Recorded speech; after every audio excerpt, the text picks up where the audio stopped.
आने वाले 10-15 सालों में भारत पूरी दुनिया के कई सेक्टर्स में लीड करने वाली है। इस बात को अभी पूरे विश्व के जरिए एक्सेप्ट किया जाने लगा है। आज भले हम अच्छे लेवल पे ग्रो क्यों ना कर रहे हो, कई सेक्टर्स में हमारा फ्यूचर सेफ नहीं नजर आता। और अगर हम हमारे इंफ्रास्ट्रक्चर की बात करें तो चाइना जैसे देश से अगर हम कंपेयर करें तो ये देश जिनकी जनसंख्या लगभग हमारी जितनी ही है, इनके इंफ्रास्ट्रक्चर से हम कम्पीट ही नहीं कर सकते। चाइना में जहाँ वर्ल्ड क्लास इंफ्रास्ट्रक्चर देखने को मिलता है, भारत इससे बहुत ही ज्यादा पीछे है। और हमारी इतनी बड़ी जनसंख्या को संभालने के लिए जरूरी है कि अच्छा इंफ्रास्ट्रक्चर हमारे पास में भी हो, और हमारी गवर्नमेंट भी इस बात को जानती है। और इसको देखने के बाद में ही भारत सरकार ने भी चाइना के जैसे अपनी इतनी बड़ी पॉपुलेशन को संभालने के लिए एक नया इंफ्रास्ट्रक्चर डेवलपमेंट बजट प्लान किया है। चाइना जैसा इंफ्रास्ट्रक्चर और विकास को प्राप्त करने के बाद में फाइनेंशियल ग्रोथ भी प्राप्त होगा, ऐसे अनुमान इसके अंतर्गत है। और भारत को 2023 से 2047 तक लगभग 845 to 880 लाख करोड़ रुपीस इसके लिए लगेंगे, ऐसा इस एस्टीमेट में बताया गया है। ये estimate recently council of ministers के समक्ष प्रस्तुत की गई थी। और आज हम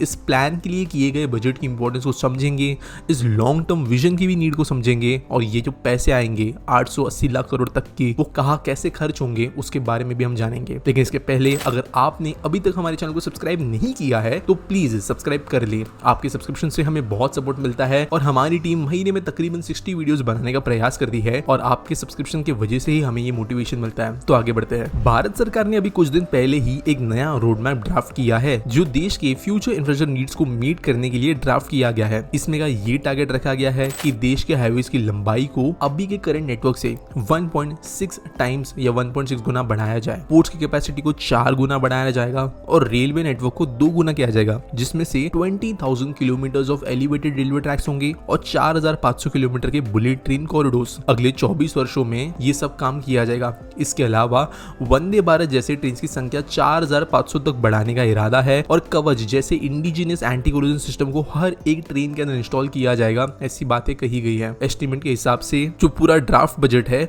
उसमें से लगभग 56% पैसा या 490 लाख करोड़ रुपीस शहरी या अर्बन इंफ्रास्ट्रक्चर को सुधारने के लिए इस्तेमाल होगा, जिसमें 75 शहरों में लगभग 5,000 kilometre of mass rapid transit systems बनाए जाएंगे, यानी मेट्रो, ट्रैम्स, मोनोरेल जैसे सिस्टम्स। अभी केवल देश के 27 शहरों के अंदर सिर्फ 750 किलोमीटर का नेटवर्क है, यानी यहाँ पर बहुत ज्यादा काम करने की जरूरत पड़ेगी।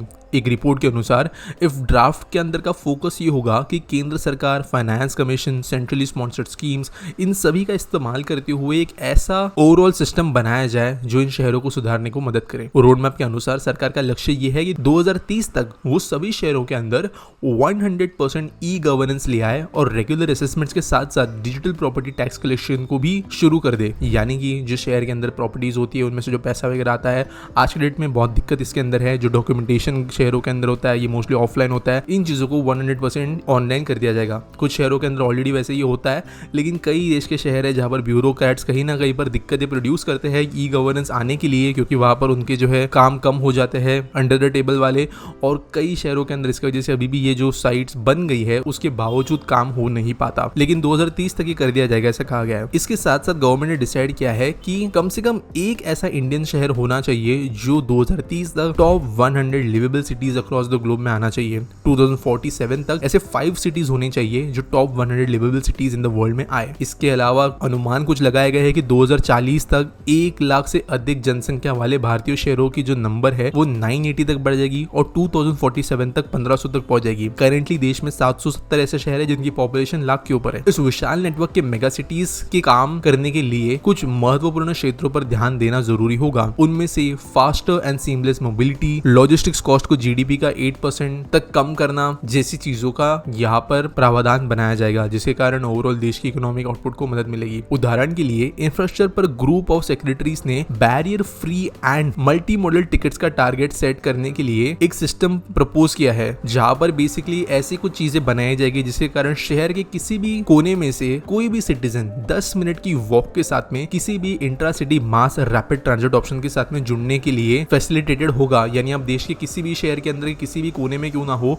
10 मिनट चलने के बाद में आपको कोई ना कोई मेट्रो, बस स्टॉप, BRTS कुछ ना कुछ मिल जाएगा जिसमें से आप आगे ट्रांसपोर्ट कर सकते हो। अब आपको मैं बता देता हूँ कि ये फाइनलाइज्ड ड्राफ्ट नहीं है, ये एक प्रस्तावित ड्राफ्ट है। इसको फाइनलाइज करने के लिए अभी विचार विमर्श होगा, चेंजेस आएंगे, और ये जो 880 लाख करोड़ रुपए है ये गवर्नमेंट के पास में है भी नहीं, और गवर्नमेंट को ये धीरे धीरे अरेंज करने पड़ेंगे है आने वाले इतने सालों तक 2047 तक। लेकिन होगा ये कि जो आने वाले 15 सालों के लिए किए जाने वाले इंफ्रास्ट्रक्चर डेवलपमेंट है उसके लिए ये रोड मैप काफी फायदेमंद होगा, क्योंकि आपको अगर बहुत ज्यादा डिस्टेंट फ्यूचर के बारे में पता है तो नियर फ्यूचर की प्लानिंग ज्यादा इजी हो जाती है। जैसे आपको अगर पता है कि आपको प्रोफेसर बनना है तो आपको आपका जो है कहीं ना कहीं पर 12 के बाद में क्या करना होगा ये सब चीजें पता होती है, तो सिमिलर चीजें देश के रनिंग के लिए काम में आएगी। लॉन्ग टर्म विजन, एक एफिशिएंट रोड मैप हमें प्रॉम्प्ट कराएगा जिसके कारण policy makers, investors, stakeholders को गाइडेंस मिलेगा एक कॉमन गोल को अचीव करने के लिए, और इतर बितर होकर जो है चीजों पर काम नहीं किया जाएगा। दूसरा काम होगा स्ट्रेटेजिक डिसीजन मेकिंग का। एक efficient road map future needs और डिमांड जैसे कि ग्रोइंग पॉपुलेशन, इकोनॉमिक ट्रेंड्स और टेक्नोलॉजिकल एडवांसमेंट को कंसिडर करते हुए